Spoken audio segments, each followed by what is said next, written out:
प्रिय विद्यार्थी, मैं डॉक्टर हरीश शर्मा स्वागत करता हूं आपका समुद्रगुप्त क्लासेस में। साथियों, आज की हमारा चर्चा का विषय है भारत पर पारसिक आक्रमण।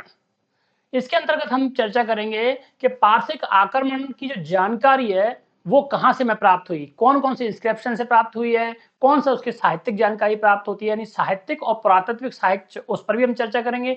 इसके अलावा हम चर्चा करेंगे पर्शियंस कौन थे, वहां कौन सा राजवंश था, वे कौन से शासक थे जिन्होंने भारत पर आक्रमण किया और उन आक्रमण के भारत पारस के संबंधों पर क्या प्रभाव पड़ा, ये सारी हम जानकारी इसी अध्याय में देने वाले हैं। आइए समझें।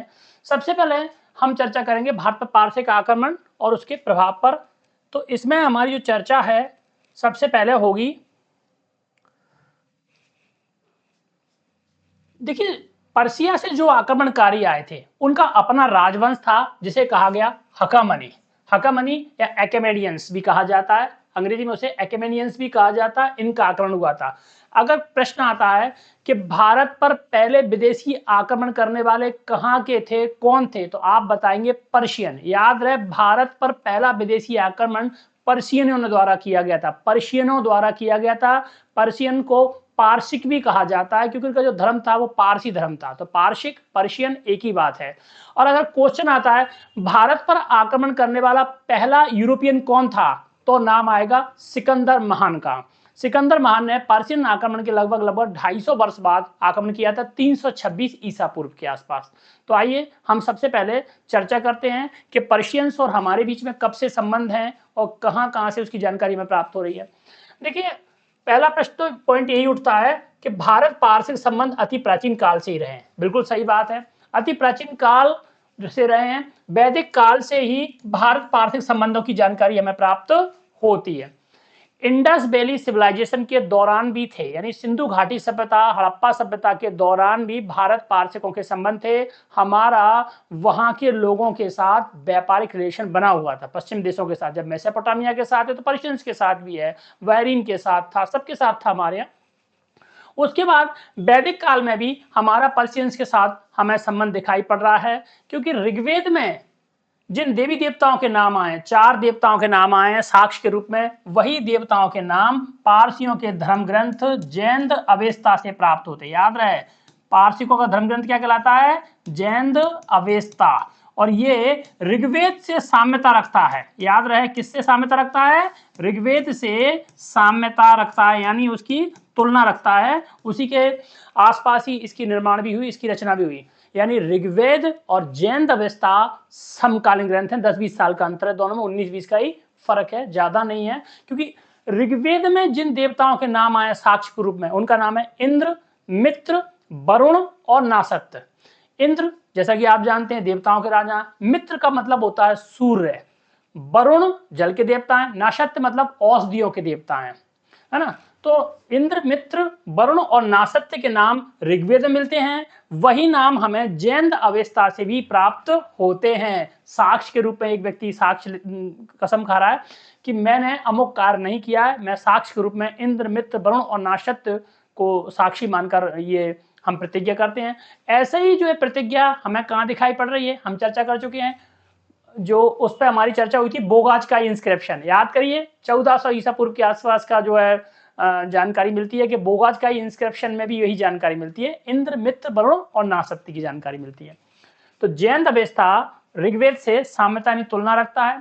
तो इससे पता चलता है कि भारत पारसिक संबंध अति प्राचीन काल से ही रहे हैं। वैदिक काल से ही भारत पारसिक संबंधों की हमें जानकारी प्राप्त होती है। प्राक मौर्य युग में मगध साम्राज्य ने मध्य भारत के राज्यों की तरफ तो विस्तार किया, किंतु पश्चिमोत्तर प्रदेश जिनमें गांधार था, काम्बोज था, मद्र था, प्रमुख थे, इनकी ओर कोई ध्यान नहीं दिया गया।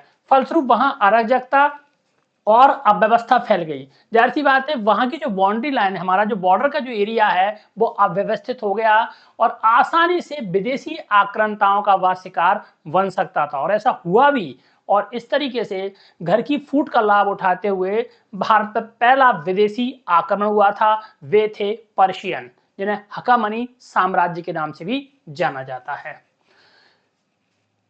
भारत पर 2 विदेशी आक्रमणों का शिकार हुआ, पहला पर्शिया के हकामनी और दूसरा था सिकंदर महान, जिस पर हमारी चर्चा हुई है। प्राचीन काल में हम पर ये 2 बड़े विदेशी आक्रमण हुए थे। आइए अब हम आगे चर्चा कर रहे हैं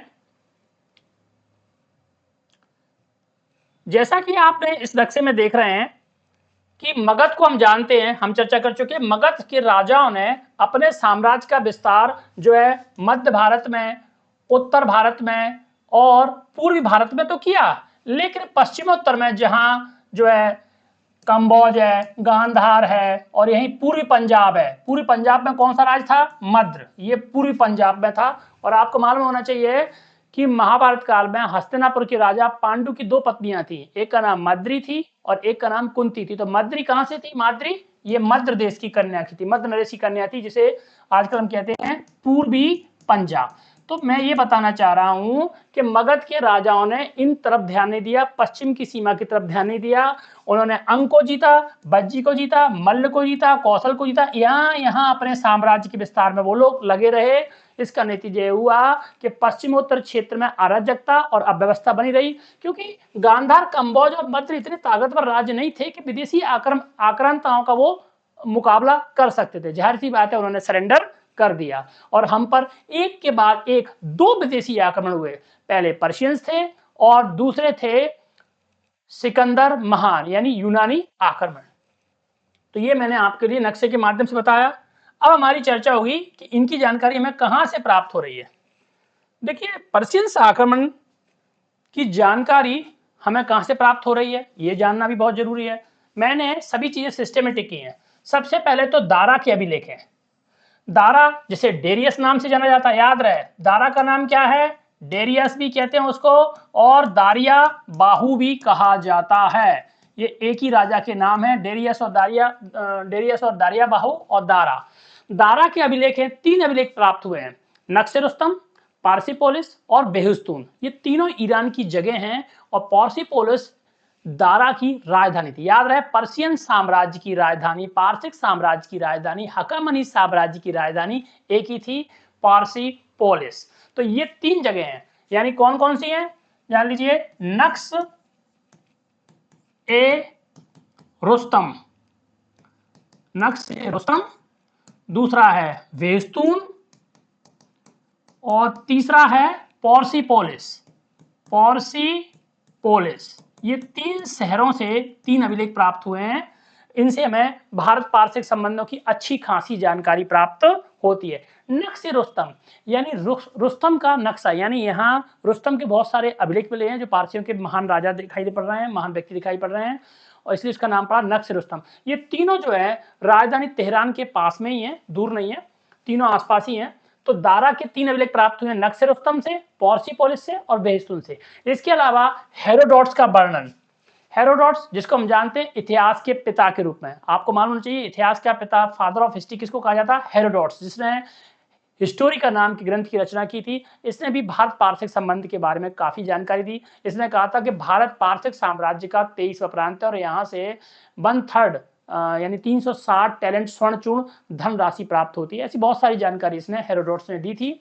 और इसके अलावा स्काईलैक्स ने भी जानकारी दी है। स्काईलैक्स 6वीं शताब्दी ईसा पूर्व में पहला यूनानी लेखक था जिसने भारत के बारे में जानकारी दी। वह फारस यानी ईरान के राजा डेरियस प्रथम, डेरियस यानी दारिया बाहु, दारा इसी का ही नाम है ये। तो वह फारस के राजा डेरियस का यूनानी सैनिक था। उसे राजा ने सिंधु नदी के मार्ग की खोज करने के लिए भेजा था और उसने अपना वृतांत लिखा, लेकिन उनका ज्ञान सिंधु घाटी तक ही सीमित था। यानी भाई जहां तक वो गया वहीं तक का तो ज्ञान देगा, इससे ज्यादा ज्ञान उसको नहीं था। तो स्काईलैक्स एक तरीके से दारा प्रथम का एक नेवी का अधिकारी था, जो एक तरीके से एडमिरल था उसका। और दारा ने अपने नौसेना अध्यक्ष स्काईलैक्स को सिंधु नदी के मार्ग पर भेजा था। कब? 517 ईसा पूर्व के आसपास। याद रहे, इसने सिंधु नदी का मुहाना खोजा था, यानी वह जगह, मुहाना वह जगह होती है जहां नदी जो है समुद्र में गिरती है। तो इसकी जानकारी इसी ने दारा को दी थी। किसने? स्काईलैक्स ने। और तीसरा जो व्यक्ति है वो है जेनोफोन। जेनोफोन ने साइरोपीडिया लिखी जिसमें साइरस की जीवन परिचय है। साइरस जो है हकामानी साम्राज्य का संस्थापक था, उसकी काफी जानकारी जो है जेनोफोन ने दी है अपनी किताब साइरोपीडिया में। तो ये देख रहे हैं हम, साहित्य से भी जानकारी प्राप्त हो रही है और आर्कियोलॉजिकल एविडेंस भी हमें प्राप्त हो रहे हैं।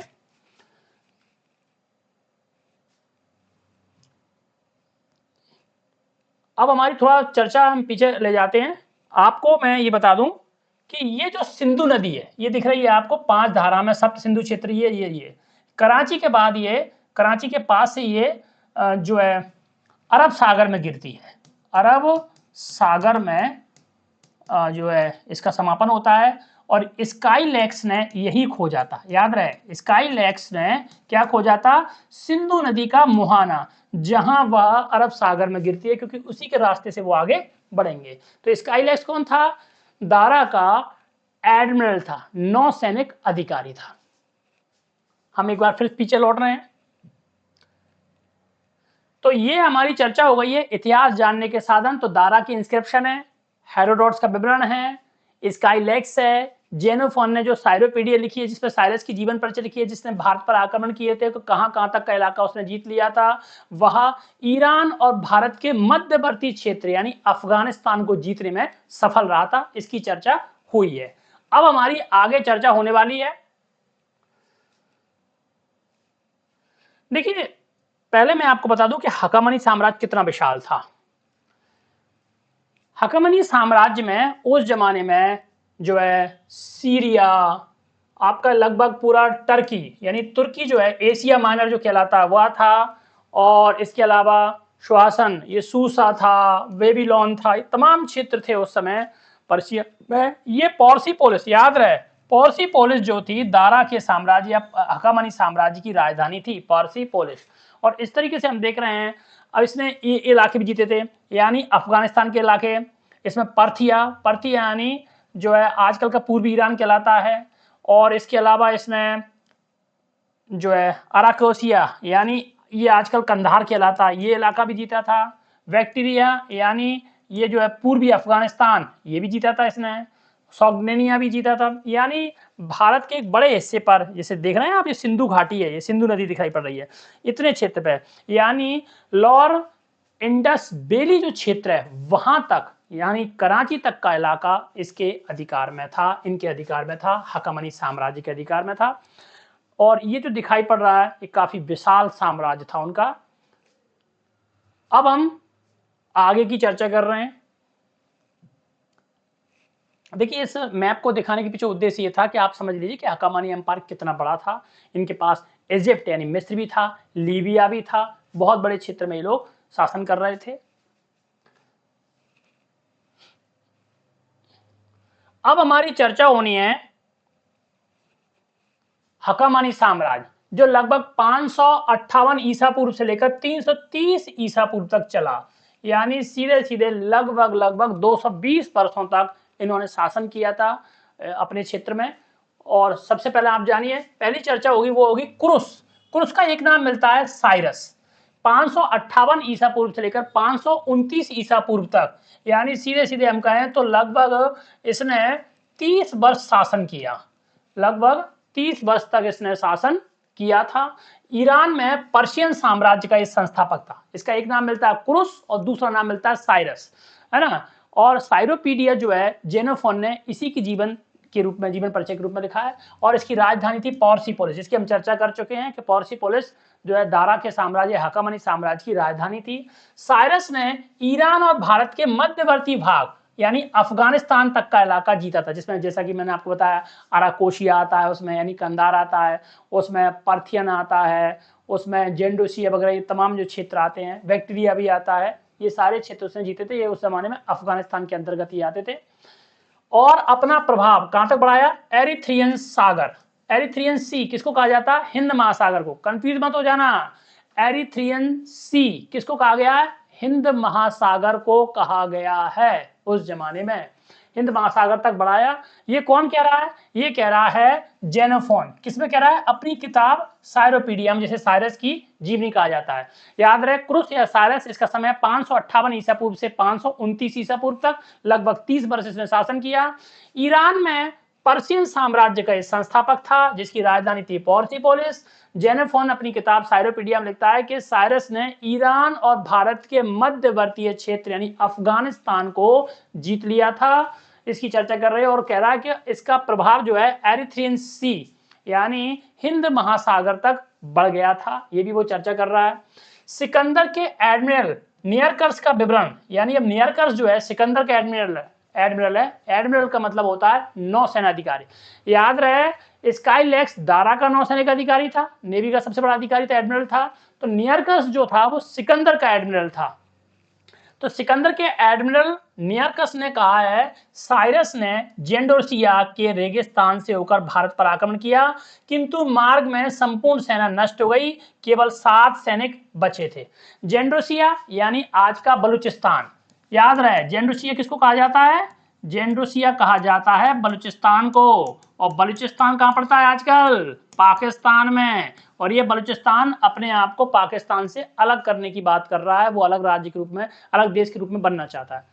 तो मैं यही बताना चाह रहा हूं कि सिकंदर के एडमिरल नियरकस ने कह रहा है कि भाई साइरस ने आक्रमण तो किया था जेंडोसी यानी बलूचिस्तान से होते हुए भारत पर, लेकिन रास्ते में आंधी तूफान की वजह से उसकी सारी सेना नष्ट हो गई, केवल 7 सैनिक ही उसे उसके बच पाए थे, ये कह रहा है।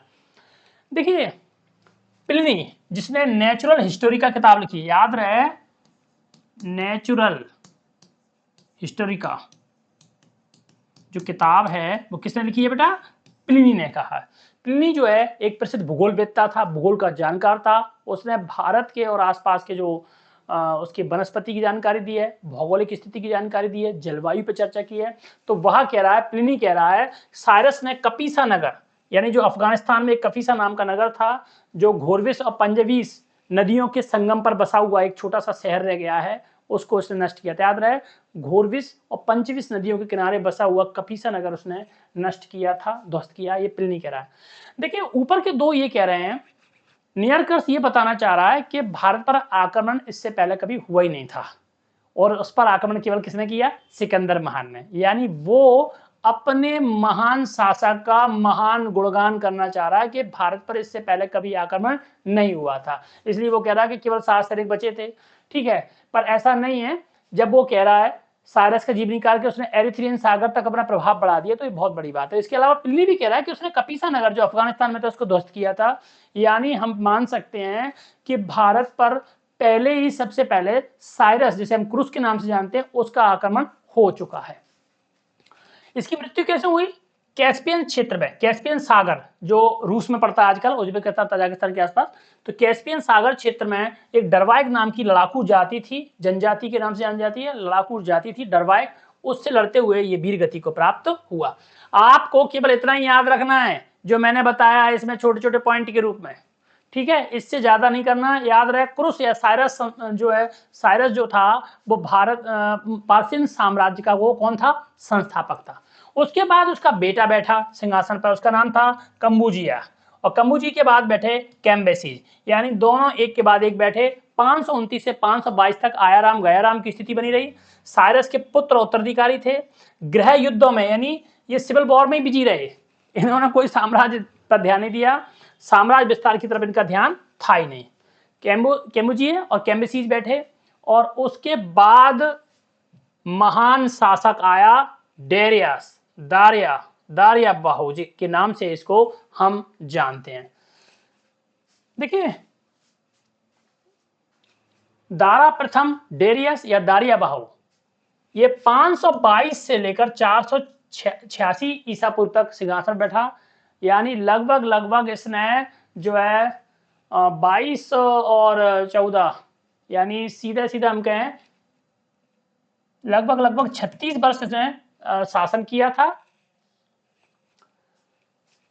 स्काईलैक्स जैसा कि हम चर्चा कर चुके हैं, ये दारा का एडमिरल था और इसी ने सिंधु नदी का मुहाना खोजा था। ये डेरियस का हमें एक चित्र प्राप्त हुआ है। दारा के शासनकाल के भेस्तून, पार्सिपोलिस और नक्श ए रुस्तम अभिलेखों से भारत पारसिक संबंधों की जानकारी प्राप्त होती है। याद रखना ये 3 अभिलेख हैं, इनमें साफ साफ लिखा है हमारे बारे में, यहां से जानकारी मिल रही है। कौन कौन से? नक्शे रुस्तम, भेस्तून और पार्सिपोलिस। देखिए नक्शे रुस्तम वो शहर है जहां दारा और उसके बेटे की जो है कब्र बनी हुई है, उसका मकबरा है। और पार्सिपोलिस जो है वो शहर है जो पारसिक साम्राज्य की राजधानी थी। इसके अलावा जो भेस्तून है वहां से भी हमें इंस्क्रिप्शन प्राप्त हुआ है। अब आइए हम इन सब पर चर्चा कर लें। सबसे पहला जो इंस्क्रिप्शन है वो है भेस्तून से प्राप्त हुआ है। बेस्तून जो अभिलेख है उसका समय है लगभग 520 से लेकर 518 ईसा पूर्व के आसपास ये अभिलेख उत्कीर्ण करवाया होगा। इसमें लिखे हैं 23 प्रांत, यानी दारा के साम्राज्य में कुल कितने प्रांत थे? 23 प्रांत थे। उसमें एक प्रांत का नाम मिलता है शतगु। अब शतगु किसको कहते हैं? सप्त सिंधु क्षेत्र को। सप्त सिंधु यानी 7 नदियों द्वारा सिंचित, जो सिंधु नदी और उसकी सहायक नदियां हैं, इसकी जानकारी मिलती है। इसका मतलब इस क्षेत्र में इनका अधिकार था। इसके अलावा गदर यानी गांधार, जिसे हम जो है कंधार के नाम से भी जानते हैं, यानी ये सतगु और गदर इन दोनों पर अधिकार की सूचना दे रहा है। कौन सा अभिलेख? बेस्तून अभिलेख। बेस्तून अभिलेख 520 से लेकर 518 ईसा पूर्व के आसपास लिखा गया है। इसमें 23 प्रांतों की चर्चा हुई है कि दारा के साम्राज्य में कितने प्रांत थे? 23 प्रांत थे, जिनमें सतगु यानी सप्त सिंधु और गदर गांधार के भी नाम मिल रहे हैं, मेंशन किया गया है। और ये हम जानते हैं ये हमारा ही क्षेत्र है। इससे पता चलता है कि ये पारसिक साम्राज्य के अंतर्गत आते थे। इसके अलावा पोर्सिपोलिस 518 से 515 ईसा पूर्व के आसपास है, यानी बेस्तून के बाद लिखा गया पोर्सिपोलिस अभिलेख। ये पोर्सिपोलिस से प्राप्त हुआ है, जो दारा के साम्राज्य की राजधानी थी, है ना, तो वहां से प्राप्त हुआ, इसलिए इसे पोर्सिपोलिस अभिलेख कहा जाता है। इसमें पहली बार जानकारी मिलती है हिंदू। याद रहे, अगर क्वेश्चन आता है हिंदू शब्द सबसे पहली बार मेंशन कहां किया गया, तो आप क्या बताएंगे? पोर्सिपोलिस अभिलेख में। ये हिंदू, और इसी से हमारे देश का नाम हिंदू हुआ और हम हिंदू कहलाए और हमारे देश का नाम हिंदुस्तान पड़ा। हम इस पर अच्छी खासी चर्चा करेंगे पीछे। तो हिंदू शब्द का पहला मेंशन कहां से मिलता है? पोर्सिपोलिस अभिलेख से। फिर है नक्श-ए-रुस्तम। नक्श-ए-रुस्तम 515 ईसा पूर्व के आसपास लिखा गया, यानी तीनों अभिलेखों में सबसे बाद में लिखा गया है नक्श-ए-रुस्तम। इसमें हिंदू यानी निचली सिंधु घाटी, यानी लोअर इंडस वैली, यानी सिंध के क्षेत्र। स्पष्ट है कि सतगु, गदर और हिंदू दारा के साम्राज्य में सम्मिलित थे। यह तीनों ही स्थान सिंधु घाटी में स्थित हैं। यानी सतगु, बेस्तून अभिलेख से उसमें जानकारी मिलती है सतगु और गदर की, और हिंदू शब्द मिला है नक्श-ए-रुस्तम से और पारसिपोलिस से। और ये तीनों जो हैं वर्तमान में सिंधु नदी घाटी क्षेत्र में, इंडस वैली क्षेत्र में ये पड़ते हैं। इसी से साफ पता चलता है कि भारत जो है पारसिक साम्राज्य का एक हिस्सा था।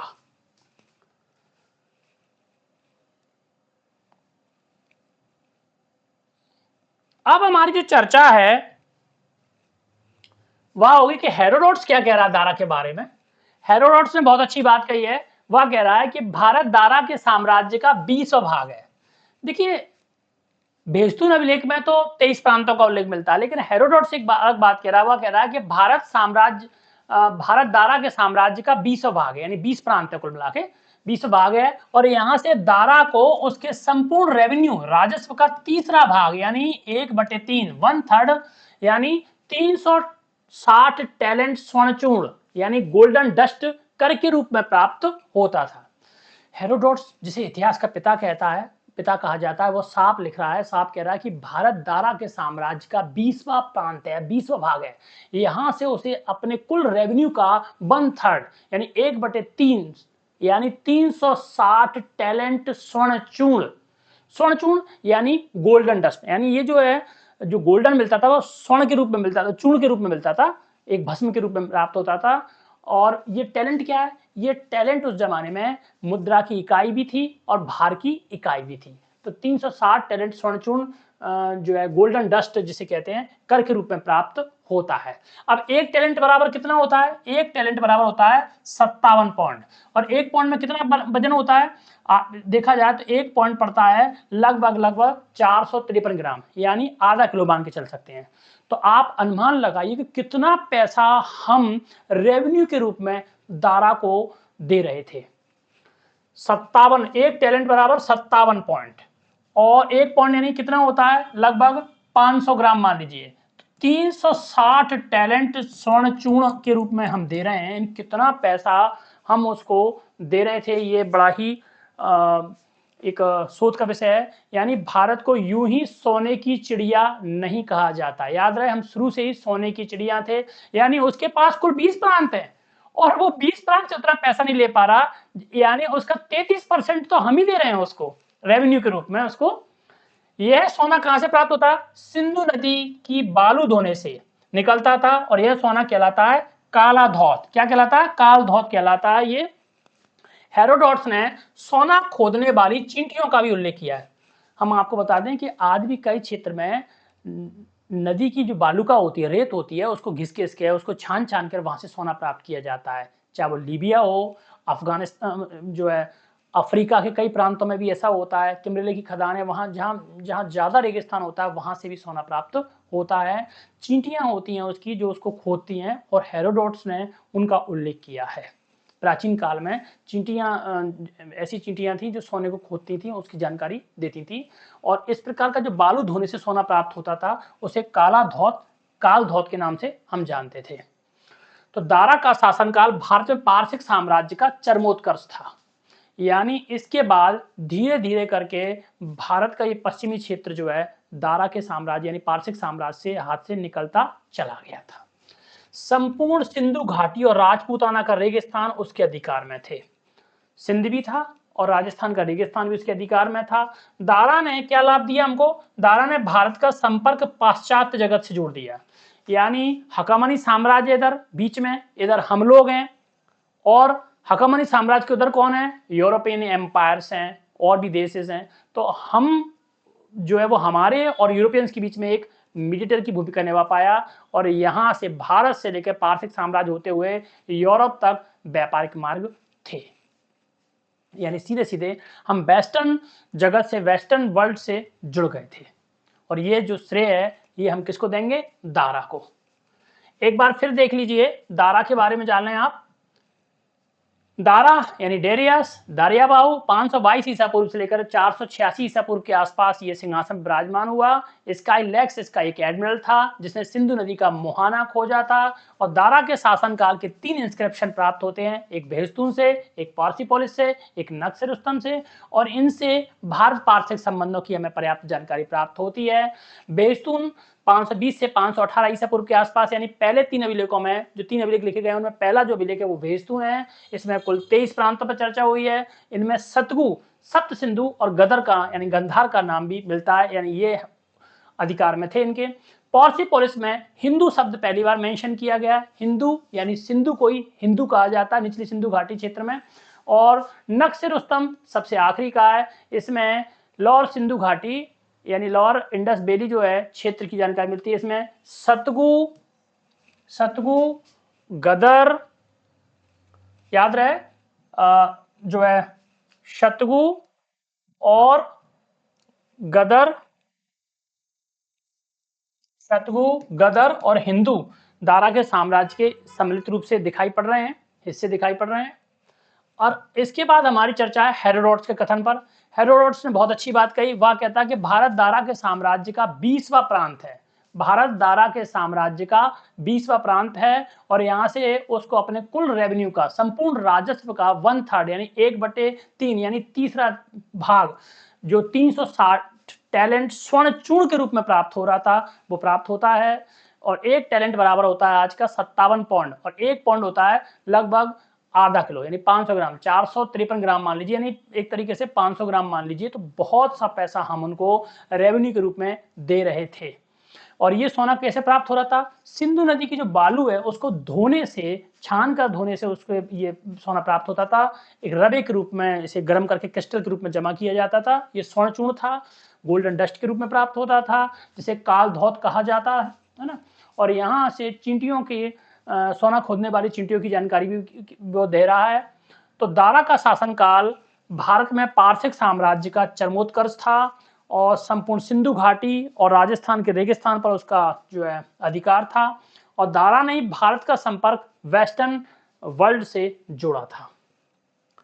अब दारा के बाद क्या हुआ ये भी हम जान लें। दारा के बाद आया उसका उत्तराधिकारी, उसका बेटा जरक्सीज, जिसे छैर्स के नाम से भी जानते हैं।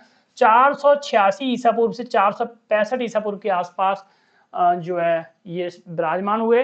ये दारा का पुत्र उत्तराधिकारी। याद रहे, दारा और दारा के पुत्र जो है जरक्सीज, इनकी जो कब्रें हैं, इनके जो मकबरे हैं वो हमें कहां से प्राप्त हुए हैं? नक्श-ए-रुस्तम से। तो जरक्सीज कौन है? दारा का पुत्र उत्तराधिकारी है। ईरानी देवता अहूर मजदा, अहूर मजदा किसको कहा जाता है? वरुण देवता को कहा जाता है, वरुण। ईरानी देवता अहूर मजदा की इच्छा से देवताओं के इसने मंदिर गिरवा दिए थे और प्रकृति पूजा यानी रितम यानी प्रकृति की पूजा इसने करवाना स्टार्ट किया था। यूनान के विरुद्ध युद्ध में भारतीय सैनिक टुकड़ी की इसने सहायता प्राप्त की थी। याद रहे, विदेशी धरती पर लड़ने वाले पहले भारतीय इसी ने इस्तेमाल किए थे, यही लड़वाता था इसने। हेरोडोटस इनके सूती वस्त्रों से प्रभावित था। यूरोप की धरती पर लड़ने वाले ये प्रथम सैनिक थे। हेरोडोटस ने भारतीय सिपाहियों के वेशभूषा का अच्छा खासा वर्णन किया है। वह लिखता है कि भारतीय सैनिकों के वस्त्र सूती थे, कॉटन के थे। उनके कंधों पर धनुष और बांस की कमानियां थी तथा तीर लटक रहे थे और तीरों की नोक लोहे से मढ़े गए थे, परंतु जरक्सीज यूनानियों द्वारा पराजित कर दिया गया था। तो ये जानकारी हमें मिलती है।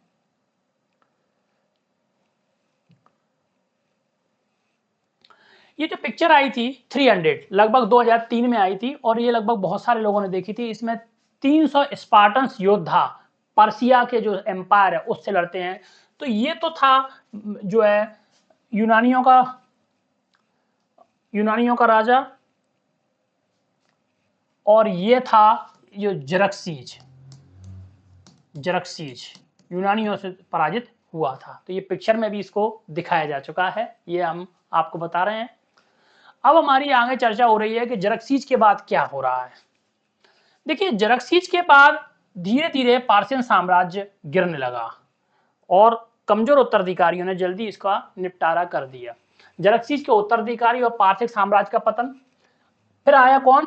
अंतजरक्सीज प्रथम और उसके बाद अंतजरक्सीज द्वितीय, ये दोनों आए, लेकिन ये कोई काम के नहीं थे।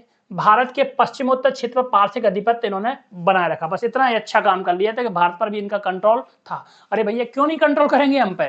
360 टैलेंट सोनचूड़ हम दे रहे हैं उनको, तो हम उनके लिए एक मोटी आमदनी का जरिया है, तो हमको तो वो पकड़ में रखेंगे ही रखेंगे, कोशिश तो ये होगी। तो अंतर्जरिक प्रथम और द्वितीय के समय हम उनके कंट्रोल में थे। अंतर्जरिक के राजवैद टेसियस ने लिखा है कि उसने भारतीय राजाओं द्वारा सम्राट को भेजे गए कुछ उपहारों को स्वयं देखा था। यानी भारतीय जो नरेश थे, राजा थे, वो अभी भी इनको उपहार दे रहे हैं। ये जो है जो अंतर्जरिक का जो राजवैद था टेसियस ने लिखा है। उसके बाद अंतिम राजा था दारा तृतीय। पेपर में कई बार रिपीट हुआ है।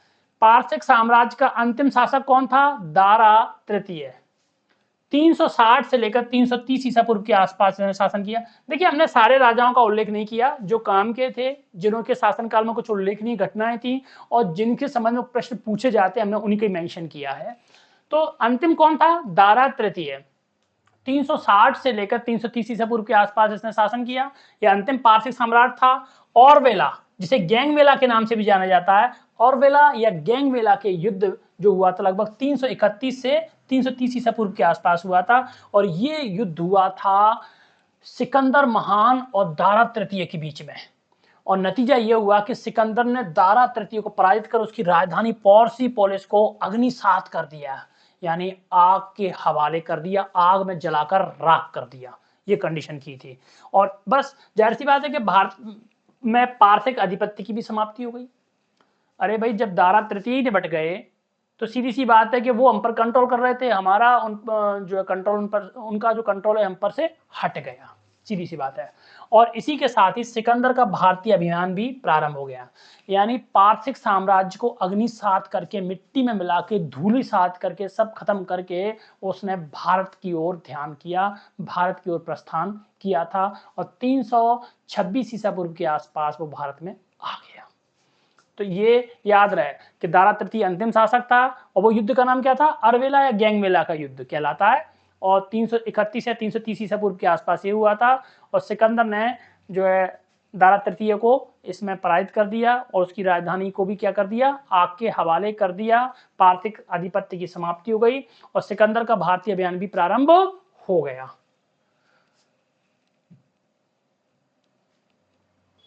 अब हमारी चर्चा होनी है भारत पर पारसिक आक्रमण के क्या क्या प्रभाव हुए, क्या प्रभाव थे? सामाजिक, आर्थिक, राजनीतिक, रीति रिवाज, किस तरीके से हम एक दूसरे से प्रभावित हुए, ये हमें समझना जरूरी है।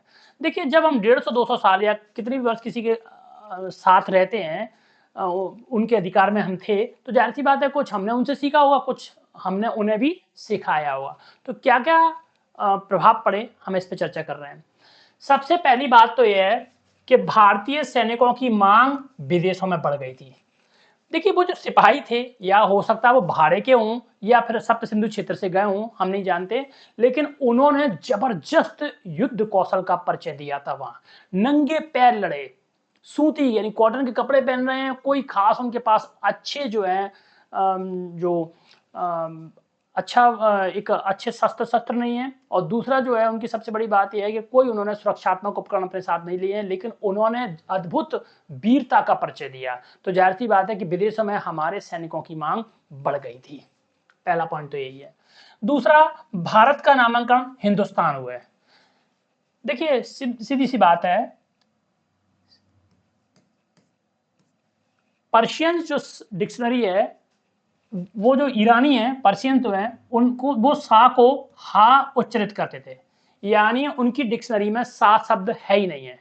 सा को क्या कहेंगे, वो हा कहेंगे। जैसे कहेंगे सप्त सिंधु, क्या कहेंगे हम उसको, सप्त सिंधु।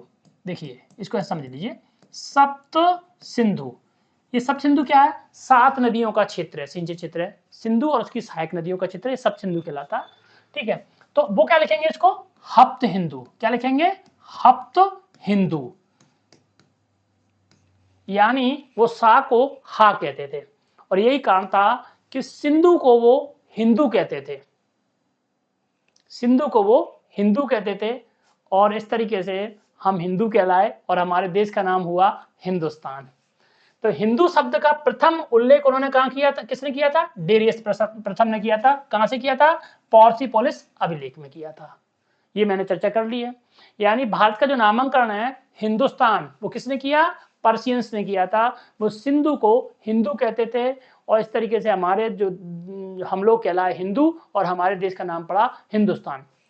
इसी तरीके से यूनानी जो लोग थे, वो सिंधु को कहते थे इंडू, यूनानी क्या कहते थे, इंडू। और इस तरीके से हमारा नाम, हमारे देश का नाम पड़ा इंडिया, और हम क्या कहलाए, इंडियन। तो वो सिंधु को इंडू कह रहे हैं, जबकि पर्शियन जो है, ईरानी जो है, वो सिंधु को हिंदू कह रहे हैं। सूर्य पूजा तथा अग्नि पूजा का प्रचलन बढ़ा। सूर्य पूजा, अग्नि पूजा पहले से भी हमारे चल रही थी, लेकिन इनके प्रचलन ज्यादा बढ़ गया था। पारसिकों की विशेषता होती है कि पर्शियंस जो है वो इसकी हम और चर्चा कर लें।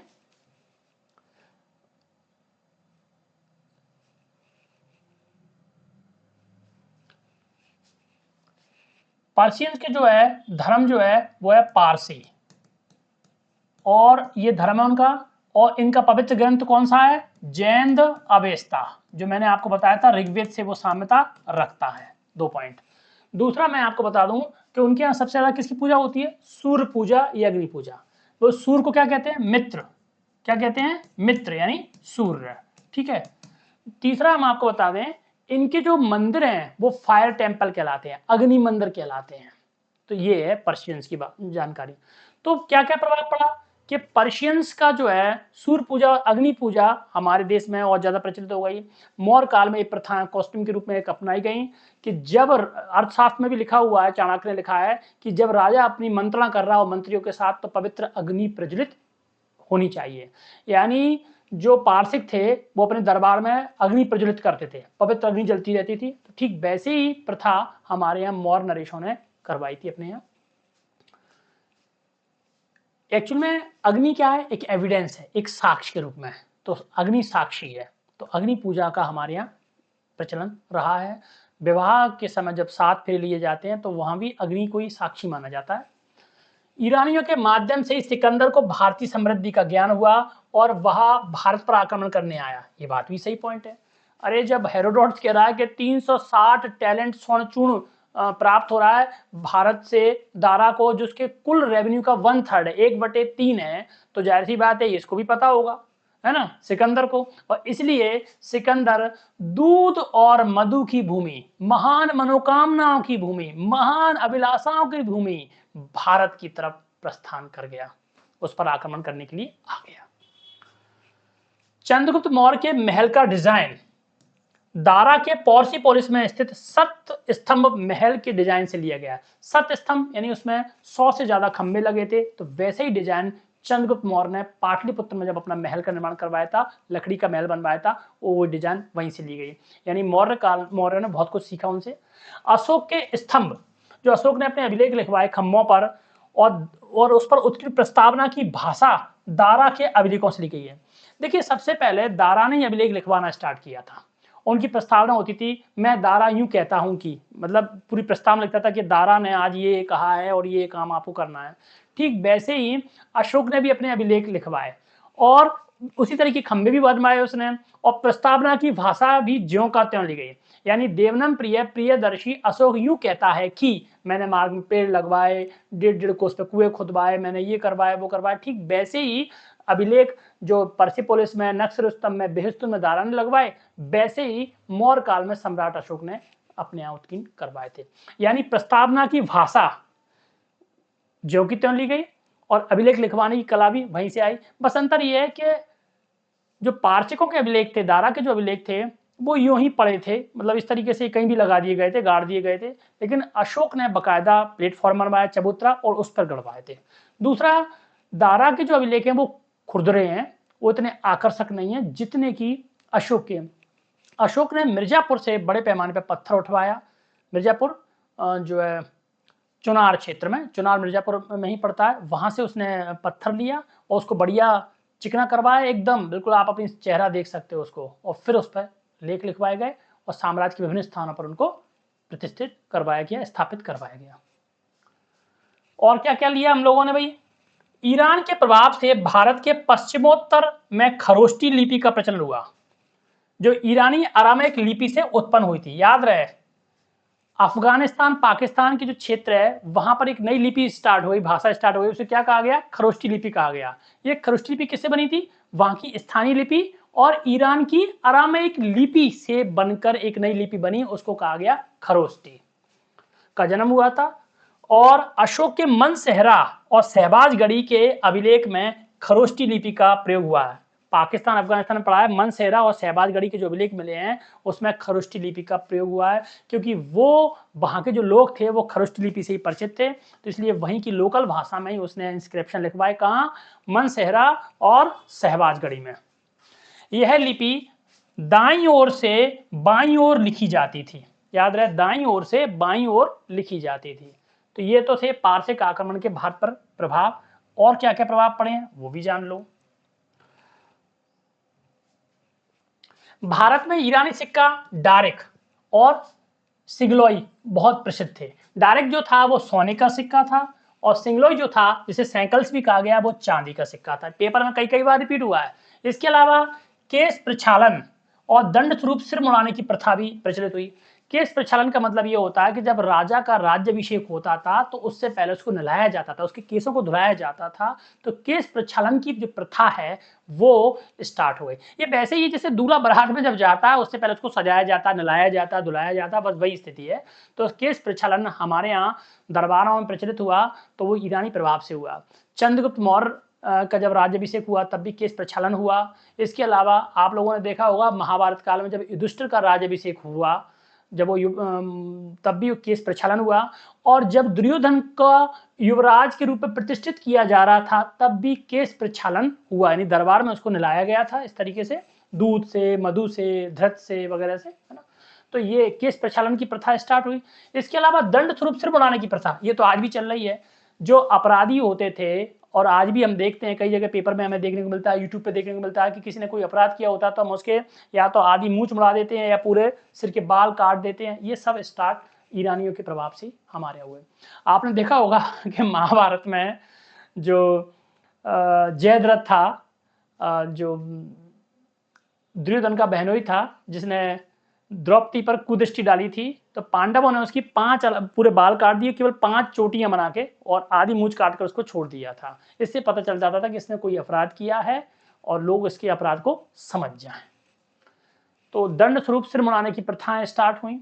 क्षत्रप प्रणाली, ये क्षत्रप क्या है? क्षत्रप प्रणाली ईरानियों ने प्रारंभ की थी, किंतु भारत में इसका शक कुषाणों ने ज्यादा विकास करवाया था, ज्यादा उनके समय ये प्रचलित हुई। महाक्षत्रप का मतलब होता है महाराज, महाराज, और क्षत्रप का मतलब होता है उसके नीचे यानी एक तरीके से गवर्नर टाइप का, यानी प्रांतपति कह सकते हैं हम लोग। तो जैसे महाक्षत्रप किसको कहा गया, रुद्रदामन को कहा गया। ये वैसे ही जैसे महाराजा धीराज है ना, यानी महाक्षत्रप है ना। और क्षत्रप का मतलब होता है उसके नीचे का अधिकारी, उसे हम क्या कह सकते हैं, एक तरीके से गवर्नर कह सकते हैं। तो ये उपाधियां ईरानियों ने स्टार्ट की थी, लेकिन शक और कुषाण काल में उन्होंने इसको ज्यादा प्रयोग किया था। जैसे महाक्षत्रप रुद्रदमन का नाम मिलता है, और कुषाण शासक कनिष्क के 2 छत्रपों का नाम मिलता है। लाइक और लल की जानकारी मिलती है, वो छत्रप थे, उसके गवर्नर थे, इनकी जानकारी मिलती है। दूसरा एक और पॉइंट है, व्यापार को प्रोत्साहन मिला। चूंकि फारसियों ने भारत पर अपना अधिकार स्थापित कर लिया था और भारत उनके साम्राज्य का हिस्सा बन गया था, लोग भारत या फारस के किसी भी हिस्से में यात्रा करने के लिए क्या थे, स्वतंत्र थे। सीधी सी बात है। भारतीय व्यापारियों ने फारसियों के साथ बड़े पैमाने पर व्यापार करना प्रारंभ कर दिया। इसने व्यापार विकास के नए अवसर प्रदान किए, यानी फारसिक साम्राज्य से होते हुए भारतीय व्यापारी यूरोप के क्षेत्रों में भी व्यापार कर रहे थे, यानी व्यापार का पर्याप्त विकास स्टार्ट हो चुका था। भारत की दुर्बलता का पर्दाफाश हुआ। सीधी सी बात है, फारस ने हमको जीत लिया था। फारसी आक्रमण ने भारत की राजनीतिक दुर्बलता का सारे विश्व के सामने उजागर कर दिया था। यानी जब फारसियों ने हम लोगों को जीत लिया तो ना मगध के राजाओं ने उन पर कोई कंट्रोल किया और ना उधर आक्रमण करके उन इलाकों को जीतने का प्रयास किया। तो इससे पता चल गया कि भारतीय लोग कितने दुर्बल हैं। और फारसी साम्राज्य को निपटाने के बाद सीधे अर्थों में हम कह सकते हैं यूनानी यानी सिकंदर भी लाभ लेने के लिए तत्पर हो गया था, और यूनानियों ने एक तरीके से सिकंदर को प्रोत्साहन मिला भारत की दुर्बलता की वजह से, क्योंकि पश्चिमोत्तर क्षेत्र में किसी की कोई रुचि नहीं थी, खासकर मगध राजाओं की बिल्कुल रुचि नहीं थी। तो ये सारी चर्चाएं थी भारत पारसिक संबंधों पर हमारी। तो ये हमारी क्लास हो गई है, ये प्री में भी काम आएगी, आपके मेंस में भी काम आएगी। याद रखना, एक एक पॉइंट याद कर लेना ध्यान से, मैंने जो लिखा है उसे भूल मत जाना। पारसिक आक्रमण के क्या प्रभाव पड़े, कौन ने कहां पर आक्रमण किया, इंस्क्रिप्शन कहां से प्राप्त हुए, उनमें क्या क्या मेंशन किया गया है, क्या क्या उल्लेख किया गया, ये सारी जानकारी मैंने आपको दे दी है। इसी के साथ मैं डॉक्टर हृदय शर्मा आपसे विदा लेता हूं। अगली क्लास में हम फिर मिलेंगे। धन्यवाद।